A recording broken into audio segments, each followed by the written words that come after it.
The chapter seeks to capture what I consider to be a very unique moment in time, and that moment being where social media as we understand it today was really starting to challenge a lot of assumptions and a lot of long-held traditions in PR. And there was, at least when I started experimenting with this very early on, I started blogging in 2001, as a matter of fact, there was a lot of resistance to it. And I was actually very, very surprised. I felt that, you know, when I went into technology PR, I spent about 10 years in Silicon Valley, and that's where I started my career. And what was interesting to me is that I went into it thinking that clients in the technology industry would demand that their PR representatives be as innovative in their craft as engineers were in theirs, and that turned out to be I think I described it as a disastrously naive proposition. So here comes social media, and it really, again, challenged a lot of assumptions, and the chapter describes just a lot of the resistance that I felt in that early process, and delivers, you know, 3 lessons that I learned that I continue to carry with me to this day. There's a wonderful book. There's a wonderful book that unfortunately I think is out of print. It's by Alexandra Levitt, who actually used to work at Edelman Chicago, and it's called "They Don't Teach Corporate in College."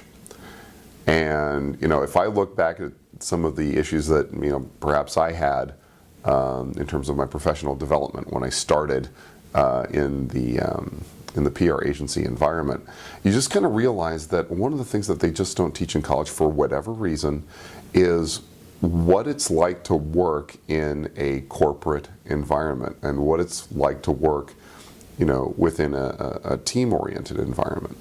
You know, in the workplace, collaboration is, I feel, essential. In many cases in the university environment, there's a word for collaboration. They sometimes call it cheating, right? And so that's one of the things that I think that people need to realize, and that's why internships are so important, because you know, I had 2.5 internships, I think, before I started you know, my first agency job, and that gave me at least somewhat of a basis for what working in that kind of professional environment actually is. Working in almost exclusively the social media space, I will grant you, is not necessarily for everyone. You know, we're in a space where anything can happen at any time, and very often my role is global, which means that, you know, I could be I could be getting calls in like all hours of the night. Thankfully, that's rare, but it does happen. And you kind of have to be prepared that, you know, there used to be something called the news cycle, right? And you even hear that term happening today. And, you know, I argue that the news cycle is now measured in seconds. And, you know, to be successful in that, frankly, it's nothing you're going to learn in even a textbook as great as this one. It's something that, you know, you just have your hand in over time. It's just an instinct that you build, and that's how you become successful at it. But it's also not a role for people who crave structure, for people who crave predictability. And I'm not making a value judgment here, but for people who bore easy, this is a great field to be in. Obviously, in the chapter, I talk a little bit about the resistance that the PR industry had towards embracing social media. And now there's a lot of gosh and wow, I think, and a lot of breathlessness around social media. And whenever I think I might be getting caught up in that, I have to come back to why I started using social media in the first place and why I started blogging. And I'd love to be able to say that in 2001, that I saw the future of media and the future of PR, and I created a blog for precisely that reason. I would love to be able to tell you that. The real answer is a lot more pragmatic. The real answer was that I was a senior account executive at the time at a small to medium-sized PR firm in San Francisco. And I was evaluated on my skill in media relations. And that was what was important to my boss, that was what was important to my clients, that's why I was hired, and that sort of thing. And I recognize that when you read enough interviews with reporters about the topic of public relations, the chief complaint that they have is that the PR people that are pitching them do not read their work, right? And it's a very, very legitimate complaint, and I'm sorry to say it's too often true. So what I decided, well, okay, I'll see that, Mr. or Ms. Journalist, and through my blog, I will actually give you proof positive that I have read your work and I have a reaction to it. And I'm certainly not encouraging the readers of this book to antagonize the audiences that they're tasked with influencing by any means. But what I am saying is that it showed that I was an active participant in the industry that I was tasked with helping to influence. And of course I was always above board if, what I was saying, if there was a client interest in what I was saying. I mean, that's, kind of a given. But that's why I started using social media. And I was seeing people like Dan Gilmore, for example, who was a real inspiration to me. And even when people were telling me, don't go into PR, or don't do social media in PR and that sort of thing. And I think I mentioned one client in the chapter who said that please don't blog because no one wants to hear from a PR person who thinks, right? I was looking at what Dan Gilmore was doing, and through his encouragement, that's kind of how I got on the path that I'm on right now. If I had incredible prognosticating capabilities, right, that I could tell you where social media is going to go, I would probably be in a different job, and I would probably be recording this from my villa in Bermuda. But I think that proverbial genie is out of the bottle, and despite several attempts, I think, from PR, from mass media, from all sorts of parties that are interested in preserving the status quo, despite all those efforts, it's just going to keep growing, and people are going to find new ways and new methods and just different ways of using social media to achieve their ends. And there's a precept called Metcalfe's Law, right? That says that the value, however you define that, the value of a network is equal to the square of the number of people attached to it. And some people say that's a real law, and some people say it's not. But it makes a very, very important point that when you attach so many people and so many ideas to a network and make that findable, right, all those ideas findable, the possibilities are absolutely endless. And so I've been less interested in trying to figure out what the future might hold.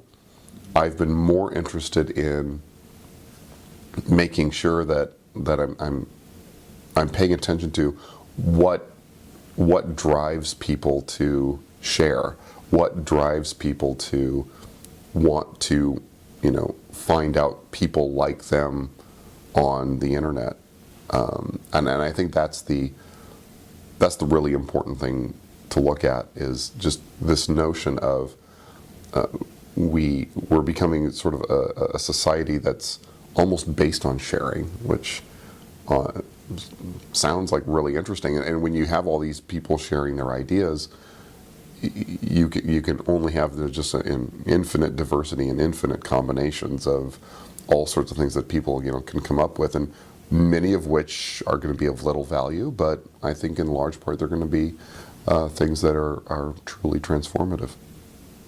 Talk to anybody. Talk to anybody in this space, and especially if they started around the time I did, and they will tell you their aha moment. You know, the time they were exposed to social media, or an event that happened thanks to social media that truly made them look at the world in a very, very different way. And what happened to me was, I believe it was around 2001-ish, 2001, 2002. My girlfriend at the time had gotten a new Windows XP machine. So Windows XP had just come out, right? And I had the day off, and she was at work, and she had this printer, this Xerox printer, that she would not give up for anything, right? So my job was, my honey-do assignment for the day was to get this printer to talk to this computer, right? And it turned out that Xerox hadn't yet shipped a Windows XP driver for this printer.